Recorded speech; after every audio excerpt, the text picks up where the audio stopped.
Ángel, para cerrar el acto, tienes la palabra. Bueno, yo estoy de acuerdo. Este es el resumen. Eso no les va a librar de que hable, pero yo estoy de acuerdo.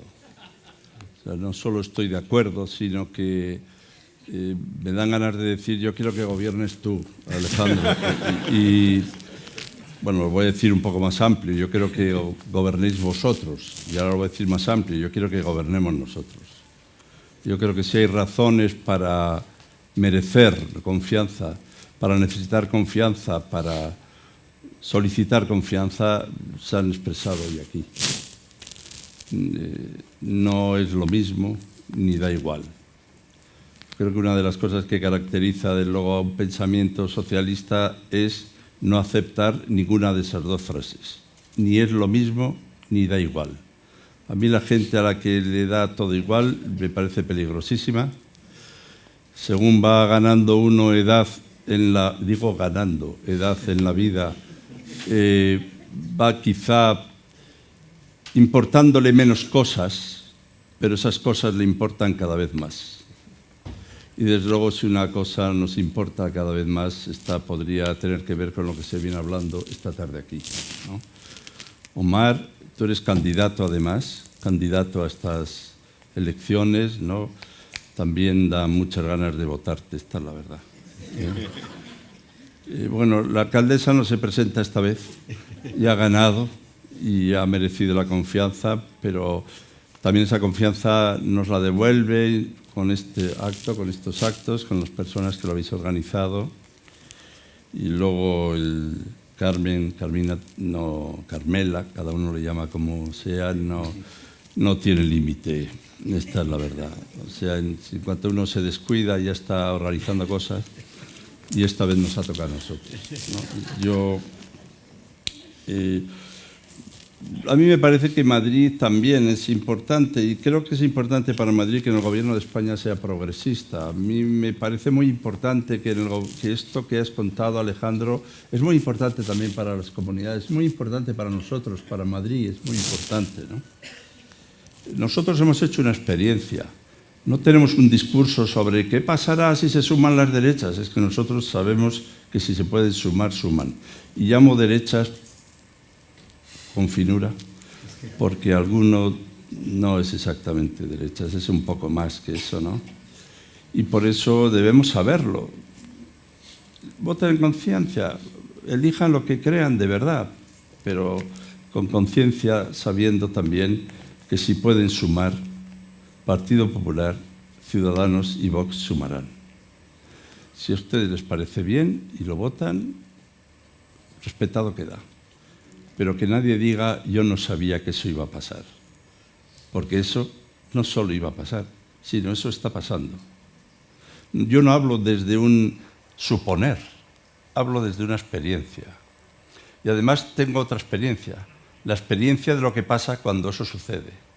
La experiencia de lo que pasa cuando eso sucede es que no vamos hacia una sociedad de mayor progreso social, ni de mayores derechos, ni de mayores libertades, sino que conquistas logradas por muchas generaciones que estáis aquí acaban finalmente desdibujándose porque esta opción de Vox condiciona y determina las políticas que un partido como el Partido Popular pudiera hacer. Si esto les ha parecido política, tranquilos, era política. También les quiero decir que estamos, por tanto, también preocupados por en qué momento eso fraguará, porque el lugar en el que eso fragua son los presupuestos de la Comunidad de Madrid. Y entonces veremos cuáles son las convicciones. Del mismo modo que en los presupuestos de España se ven las convicciones de un gobierno, las convicciones de un país, las convicciones en la dirección de una mayor justicia social o las convicciones en otra dirección. Hoy mismo hay una movilización, bien traído y lo agradezco que haya sido citado. Nosotros también nos manifestamos. Hay formas distintas de manifestarse, nos sentimos unidos a esa manifestación. Esto también es una manifestación, una forma de expresar y de manifestar lo que pensamos, lo que sentimos y lo que nos preocupa, y estamos vinculados a ellos. Creo que es importante movernos, motivarnos, movilizarnos, luchar en la vida por lo que creemos, defenderlo con pasión. Nada grande se ha hecho sin pasión. no arrugarnos, no claudicar, no resignarnos, dejarnos de hacer discursos quejumbrosos, convirtamos en acción nuestras quejas. Es que estoy cansado, es que yo ya estoy desalentado, es que estoy yo desanimado. Miren, yo no le he oído nunca a mis padres esas frases. Y la vida no era más fácil para ellos que la que es para nosotros hoy. Así que con este espíritu les voy a contar algunas cosas que no son exactamente entretenidas. Así que si alguno lo que pensaba era que hoy íbamos a pasar una tarde entretenida, igual pasamos otra tarde. Primero, a mí me sorprendió que en el debate de ayer se hablara poco de educación, porque todos sabemos que la educación es lo más importante y no merece, por tanto, tiempo que dedicar. Y la educación es tan interesante y tan importante y tan decisiva que cuando llegan las elecciones, pues tenemos prisa por hablar de otras cosas, tenemos otras urgencias, no podemos perder tiempo. Y no le riño a los candidatos, que bastante paciencia tienen ellos también, sino que lo que estoy diciendo es que es evidente que nosotros tenemos que reforzar nuestras convicciones cuando hay elecciones. También reforzar y encontrar fuerzas y razones para luchar y para vivir por lo que creemos. Y hoy, este momento, quizá 2 minutos, yo les quiero decir por qué es tan importante la educación. Porque es la clásica cosa que todos sabemos hasta que nos hacen la pregunta 2. Todos sabemos una frase de las cosas. De las universidades, con saber que no hay ninguna universidad española entre las 100 primeras del mundo, con eso lleva uno un debate sobre las universidades. En el tema de la educación, con decir que hay mucho abandono escolar, con eso ya puedes ir a un debate entre expertos. Y yo creo que las cosas exigen la frase 2. ¿Cuál es la frase 2? Pues que la educación es la piedra angular del cambio ineludible para el progreso de nuestras sociedades. Y si queremos hacer un proceso de transformación y la política como transformación, la educación tiene que ser la piedra angular. La cultura y la educación son la clave de la transformación de la sociedad. España es y será lo que sea su cultura y la educación. Nosotros somos y seremos lo que sea nuestra cultura y nuestra educación. Lo único que podemos dejar a nuestros hijos, ¿no? Alejandro ya hablaba que va pasando años de nuestra vida, ¿no? Y según van pasando años de la vida vas viendo que lo único que puedes realmente dejar para tu país, para España, lo que tanto quieres, es un país más culto, con mejor educación. Tenemos que vincular el conocimiento con toda la iniciativa social, con toda la iniciativa institucional y además nunca el conocimiento es identificación con lo ya existente. El conocimiento siempre tiene una voluntad de conformar y transformar otro mundo.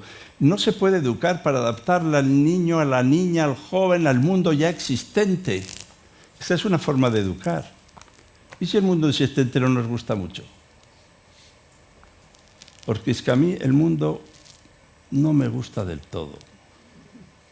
Y esto es muy importante, porque si el mundo fuera extraordinario y todo fuera muy bien, yo sería partidario de no perder tanto tiempo en la educación. Pero es que el mundo es un mundo en el que hay injusticias, pobreza, soledad, desigualdades, y por tanto nuestra voluntad no es solo educar para identificarse con un mundo existente, es educar también para transformar el mundo hacia un mundo más justo y más libre. Claro, esos son 2 modelos de educación muy distintos. Una sería educar dóciles empleados y otra sería educar ciudadanos activos y ciudadanas activas y libres. Claro, estas son cosas muy distintas, porque ahí ya se te complica lo del currículum, porque ya no solo tienes que mirar qué es lo que la sociedad demanda, sino qué es lo que la sociedad necesita. Y claro, lo que la sociedad demanda es difícil de saber, pero poniendo un poco la oreja se puede acabar oyendo. Pero lo que la sociedad necesita es un trabajo de búsqueda compartida. Y por eso se exige participación, diálogo, conversación. Eso es una decisión, porque lo que necesitamos también es una decisión. Porque hay toda una teoría de las necesidades y tenemos que decidir conjuntamente qué sociedad queremos, qué España queremos, hacia dónde queremos ir. Y esa pregunta, que por supuesto no respondemos, incide un poquito en qué tipo de educación tenemos que hacer. Digámoslo siquiera sencillamente, a mí me gustaría una sociedad pues, no con estas desigualdades, que no ocurra como en Madrid, que entre el 20% más rico y el 20% más pobre hay unos abismos como no hay en ninguna otra comunidad, y es una comunidad rica. Yo no quiero una sociedad de desigualdades. Y alguno dirá, ¿eso qué tiene que ver con la educación? Bueno, si no tiene nada que ver, ya me rindo. Porque una vez yo dije, dando una conferencia sobre qué era el periodismo, dije, para ser periodista hacen falta 3 cosas. Un gran amor a la palabra, un gran amor a los demás y un gran amor a la verdad.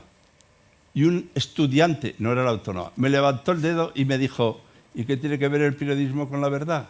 Y le dije yo, pues ya planteadas así las cosas, mejor lo dejamos.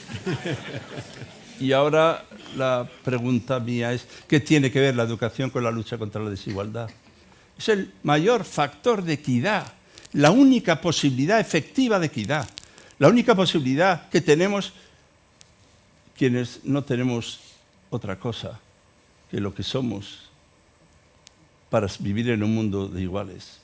Y dicho esto, tenemos la responsabilidad de dar respuesta, porque hay muchas urgencias, muchos desafíos, muchas necesidades, y además yo ya estoy en un plan que empiezo a reivindicar el pensamiento, la reflexión, el análisis, las ideas, todas estas cosas que algunos llaman inútiles, porque ellos son muy pragmáticos y por tanto consideran que el pensamiento es un obstáculo.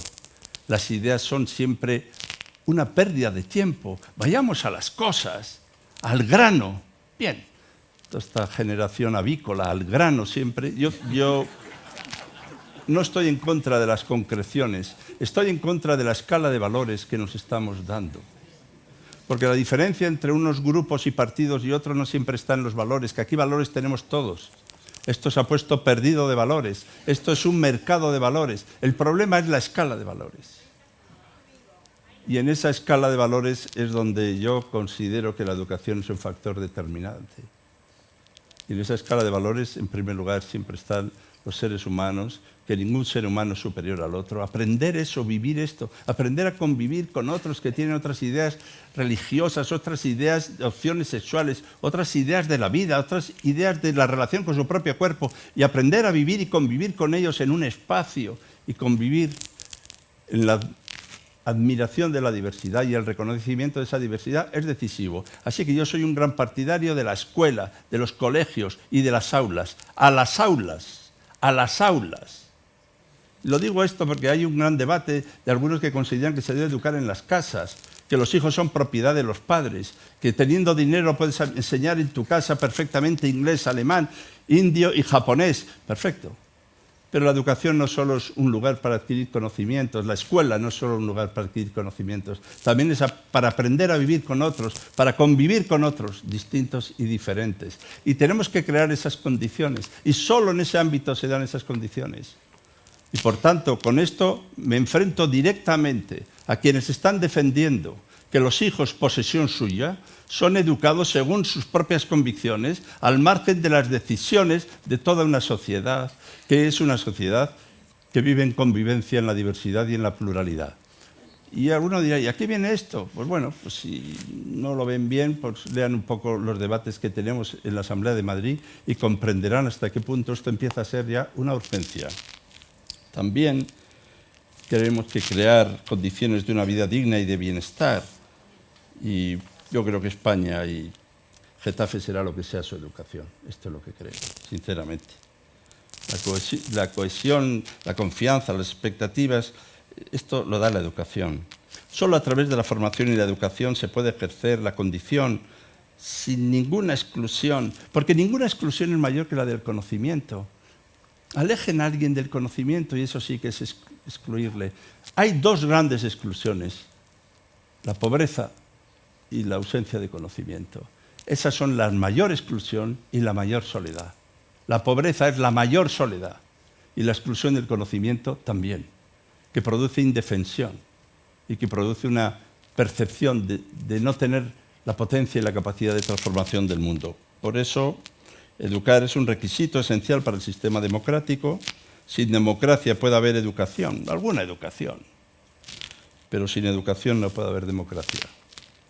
Así que a mí me parece que en el juego este tan decisivo del que hablaba Alejandro, Lo que está en juego muchas cosas, pero está en juego también, en cierto modo, el alcance del sistema democrático, la concepción de democracia que tenemos. Yo por eso quiero que ganéis, que ganemos, que ganes. Quiero eso, porque a mí me parece que es mejor para la democracia y es mejor para España. Lo creo que es así. Cuanto más calidad tenga nuestro sistema democrático, mayor calidad va a tener nuestra educación y viceversa. Garantiza el futuro de la democracia, porque es el medio de transmitir valores entre generaciones. Es que los valores son contagiosos. La educación se educa mucho por contagio. Yo siempre he dicho que la mejor campaña electoral es que cada uno de nosotros seamos unas personas decentes.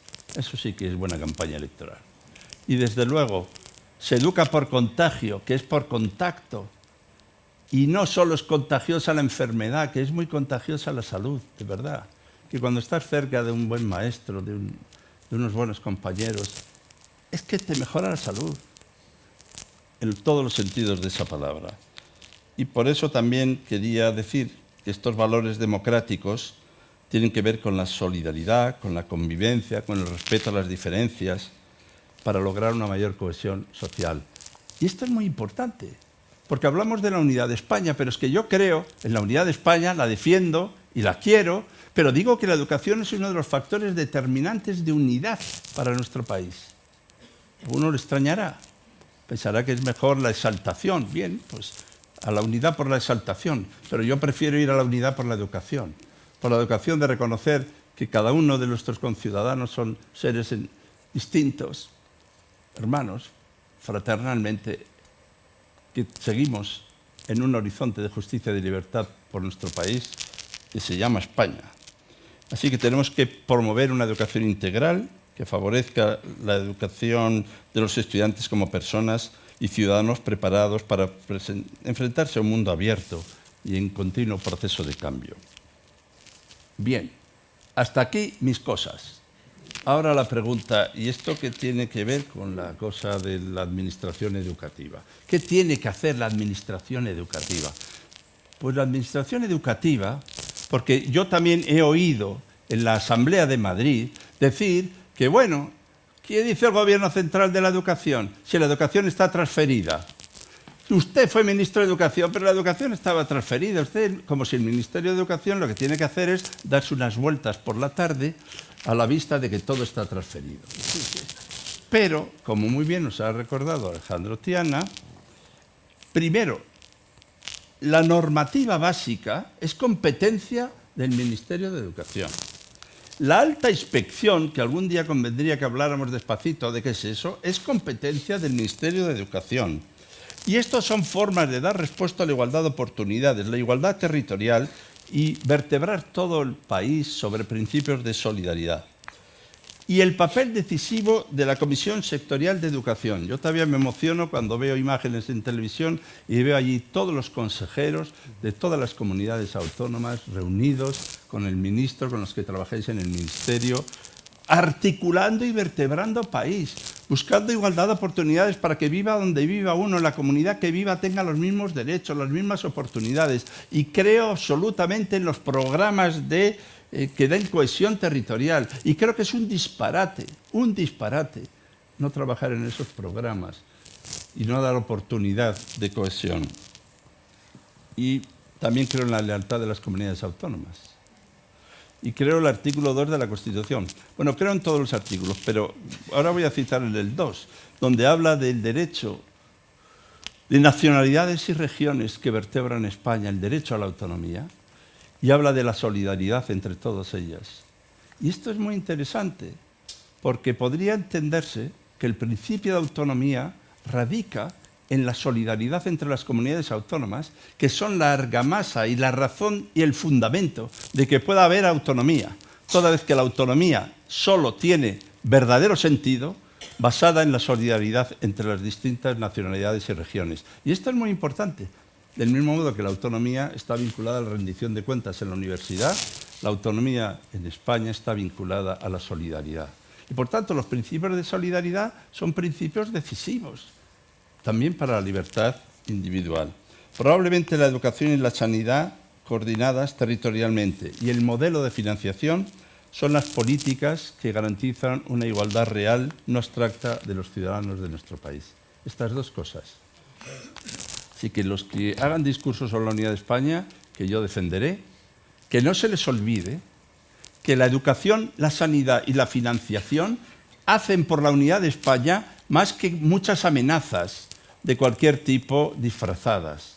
Y lo digo esto porque cuando pedimos un acuerdo del sistema educativo, estamos buscando respuesta a los problemas decisivos, que suelen ser de otro ámbito, de otra competencia, pero también es un juego de relación de lealtad y de solidaridad entre el Gobierno central y las comunidades autónomas. Así que voy barriendo para casa. Yo soy partidario de que el Gobierno central y las comunidades autónomas sean del mismo color, a ser posible, para poder trabajar conjuntamente. Y no les digo de qué color quiero que sean, porque por aquí atrás se nota. Lo único que les quiero es decir que me parece decisivo que trabajemos coordinadamente, y me da confianza, Alejandro, me da confianza oírte hablar siempre, y ahora me ha dado otra vez, sabiendo que tenéis ahí predispuesto, después de un trabajo muy serio, un proyecto realista, porque sé cómo eres, pragmático, también sé cómo eres, cómo sois, que puede verdaderamente ponerse en marcha y que ha entendido una cosa que siempre se debatía, derogar la LOMCE. Y hasta qué punto eso significaba, como tantas veces hemos dicho, no tanto una eliminación de una ley, porque, como muy bien has dicho, que da gusto oírlo, cuando se quita una ley no vuelve a la anterior. Cuando se quita una ley te quedas sin ley alguna. Y entonces lo que hay que hacer es una transición hacia la derogación. Y esa transición es muy técnica y exige oficio y hay que tener confianza para poderla hacer. Bueno, también quería decir que esta visión integral de la educación, de una ley educativa que contribuya a la modernización del país, a la innovación en todos los sentidos, tiene que incluir estas cosas. Un enfoque transversal de la educación para la ciudadanía global. Pongo una nota a pie de página. Cuando yo estudiaba, teníamos una asignatura que se llamaba Formación del Espíritu Nacional. Yo estudié hace mucho, como pueden ver. Y no digo porque ahora se habla del adoctrinamiento. Y yo digo que yo tuve una asignatura que se llamaba Formación del Espíritu Nacional. Bien, digo a estos que ahora ven con malos ojos que haya una educación para la ciudadanía global. También hay que educar para el desarrollo sostenible, que tiene que ver con el cambio climático, la emergencia climática, para el desarrollo en la competencia digital de todos nosotros, alumnos, docentes, centros, el fomento de las vocaciones científicas y tecnológicas, especialmente entre las mujeres también, la mejora de la convivencia, la igualdad de género a través de la coeducación, sin abandonar las formaciones artísticas y humanísticas y los idiomas. Pues ¿saben lo que les digo? Que si esto lo digo yo todo seguido, me dicen que los centros educativos no son lugares para el adoctrinamiento. Y entonces yo lo que les quiero decir, que una y otra vez, los que están educando en las ideas que ellos tienen, lo llaman formación. Y si son en las ideas que ellos no tienen y alguien lo hace, le llaman adoctrinamiento. Por la de la educación del espíritu nacional y por la educación para la ciudadanía. Si son ellos los que están enseñando aquello que quieren que se enseñe y se oiga, es formación del espíritu. Y si es otros los que entendemos estos valores que he señalado, pues son adoctrinamiento. No es ningún adoctrinamiento. Son planteamientos vinculados a la formación en la pluralidad y diversidad. Y sí precisamos, se ha dicho, ¿no? Acabaré enseguida. Estabilidad en los objetivos también, que hay que acordarlos, están ya muy estudiados. Estabilidad normativa, también la necesitamos. Esto no quiere decir fijación obsesiva, sí, hay que saber, pero tiene que haber una cierta estabilidad. Estabilidad financiera. Y muy importante, también es un debate interesante, que en comunidades donde se bajan mucho los impuestos, aumentan mucho los gastos familiares en servicios fundamentales. Y es muy interesante cómo, voy a decir un poco populismo, un poco más digo, si bajaran los impuestos 60 euros a todos cada mes, a cambio de que todos cada mes tengamos que gastar 200 euros en educación, en sanidad y en servicios sociales, ¿qué prefieren? Y digo esto porque si uno analiza los gastos familiares, por ejemplo, en la Comunidad de Madrid, se han incrementado notablemente. Si uno mira los servicios médicos, los seguros médicos privados que se han hecho en la Comunidad de Madrid, son muchísimos más altos que los que puede haber en La Rioja o en Navarra. Si uno mira los gastos que hacemos, también desde el punto de vista económico, por eso la educación también es una inversión, y la educación pública de calidad produce también una oportunidad para aquellos que quizás no tienen medios para poderse, como algunos dicen, tengamos el dinero en el bolsillo, ya me pagaré el médico cuando haga falta. Pero es que algunos no podemos pagar el médico cuando nos hace falta y necesitamos esos servicios públicos que son la garantía de esta unidad. También hay que evaluar el sistema. Las becas, lo interesante de las becas, pensaba que hablabais vosotros, ¿no?, de las becas, es el concepto mismo de beca. Yo ahí comparto mucho el concepto de beca socialista, porque no es una beca entendida como un mero estímulo para primar capacidades, algo así como podría ser un premio o un incentivo, sino es una necesidad de derechos para garantizar la igualdad de oportunidades y, por tanto, lo que hay que exigir es necesidad para becar. No hay que exigir sin más capacidad. Por supuesto que se puede evaluar, que se puede pedir resultados, por supuesto, pero no llamemos becas a lo que son premios de excelencia. Eso no son becas, está bien premiar la excelencia. Bueno, somos grandes partidarios de la excelencia con equidad, si no es elitismo. Pero lo interesante es que estando en el gobierno socialista, lo que se hacía era el que tenía derecho recibía la beca. Y es distinto de tener una cantidad determinada que se distribuye entre aquellos a los que les llega. El concepto de beca también me parece que nos distingue. Y unas 4 cosas para acabar. No dejar al margen los procesos de participación. No habrá ningún cambio en educación, nunca, jamás, serio y estable, sin la comunidad educativa, las familias, los profesores, los responsables de centros, los estudiantes, los directores y directoras, los sindicatos, las cooperativas, las asociaciones, los organismos. Es decir, que es muy pesado, esto es muy pesado, muy largo, muy duro, que hay que reunirse alguna vez. Es probable que el señor Tiana haya estado alguna vez en una reunión en estos meses, es muy probable. Esto es trabajoso, porque la participación es mucho más trabajosa que la dictadura, mucho más trabajosa, pero es desde luego mucho más eficiente, mucho más digna, mucho más respetable y absolutamente imprescindible. Participación. Segundo lugar, educación inclusiva para la diversidad. Centros de educación especial. Bueno, bien. Pero hoy estamos hablando de recursos para la educación inclusiva. Porque si no hay recursos, no hay verdaderamente inclusión. Situar en un centro con un profesor que tiene un montón de alumnos y alumnas que son de distintos países, que tienen distintas necesidades. Algunos son extraordinariamente capaces, otros tienen menos capacidad, otros no saben castellano, otros tienen alguna necesidad especial. Y decirle al profesor, ánimo, chaval. Ahí tienen la riqueza y variedad de los seres humanos y de los pueblos del mundo. Y entonces él pregunta, ¿hay alguien más por ahí, por favor, que me pueda echar un cable? Porque lo que hacen falta son medios y recursos, porque menos discursos de loas a los profesores y más condiciones de posibilidad para que hagan sus trabajos en buenas condiciones. Esto es lo que hay que hacer.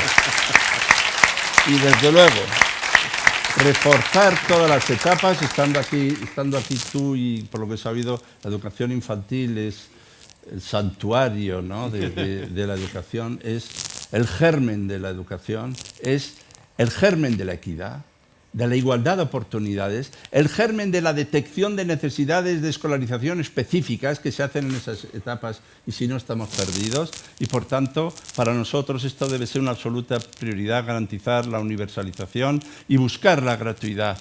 Ese proceso hacia la gratuidad es un proceso también que probablemente sea un proceso y no hay que decir el lunes por la tarde empezará, pero estamos ya en eso y hemos de ponerlo como un objetivo nuestro.